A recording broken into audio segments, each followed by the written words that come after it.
Hi guys! Good evening to everyone. Now is February 1, 2026 Sunday. So happy weekend to everybody.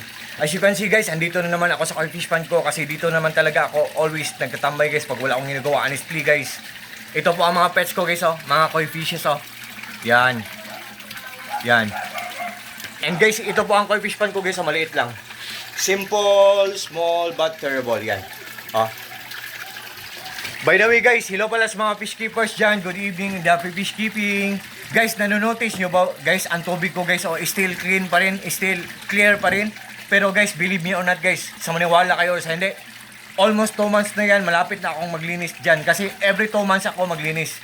6 times a year, every 2 months. Oh, guys, malinis ang tubig ng koi fish pond ko kasi nang dahil yan sa mga UV lights ko. Ito guys, oh. UV light ko na malaki at saka UV light ko na maliit. Yan. Ito guys, oh.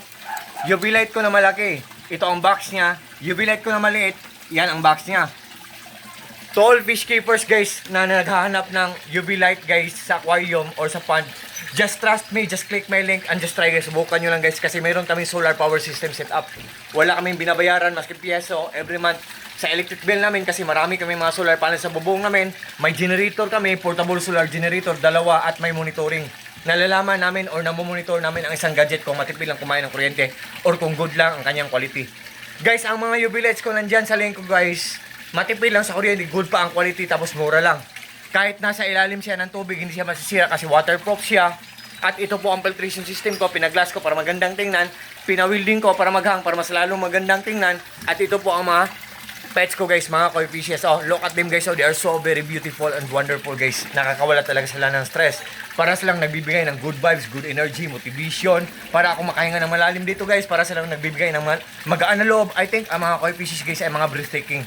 And believe me or not guys, maniwala kayo sa hindi, ang mga koi fishes guys ay mga stress relievers.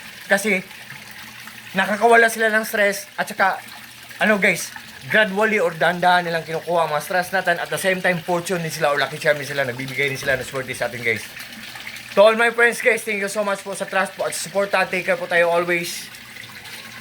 Good evening, happy fish keeping, peace, bye-bye at God bless po sa ating lahat. Or God bless us all and that's all. Thank you so much po.